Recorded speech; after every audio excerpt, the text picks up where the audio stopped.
কত হিম্মত একবার দেখি।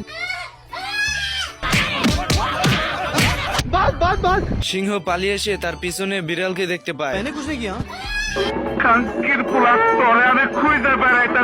বিড়ালের লেজ ধরে টেনে বাইরে বের করে নিয়ে আসে এবং ছোট্ট লেকের পানিতে চুবিয়ে ধরে।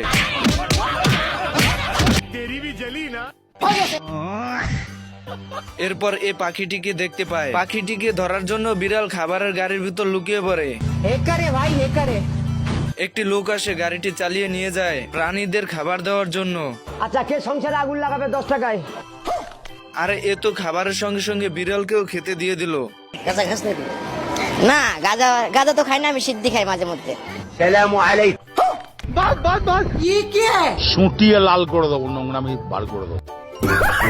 বন্ধুরা, এই পাখিটি হাতি দেখতে এসে হাতির জন্য কিছু খাবার নিয়ে আসে এবং হাতিকে খেতে বলে হাতি খাবার সঙ্গে পাখিটিকেও খেয়ে ফেলে।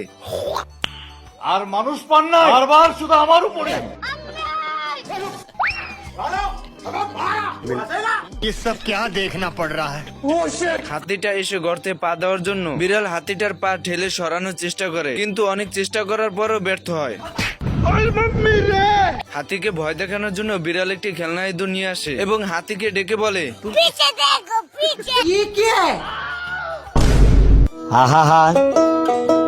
আমি পারি না, আর পারি না। এরপর পাখিটি গুহা থেকে বেরিয়ে এসে লেকের মাঝখানের গাছের উপর বসে পড়ে। আর এদিকে বিড়াল গাছের উপর উঠার জন্য লাঠি ব্যবহার করে, আর অপরদিকে পাখি কলা খেয়ে কলার খোসা ফেলে দেয়, আর বিড়াল কলার খোসার উপর পড়ে উঠতে উঠতে লেকে চলে যায়।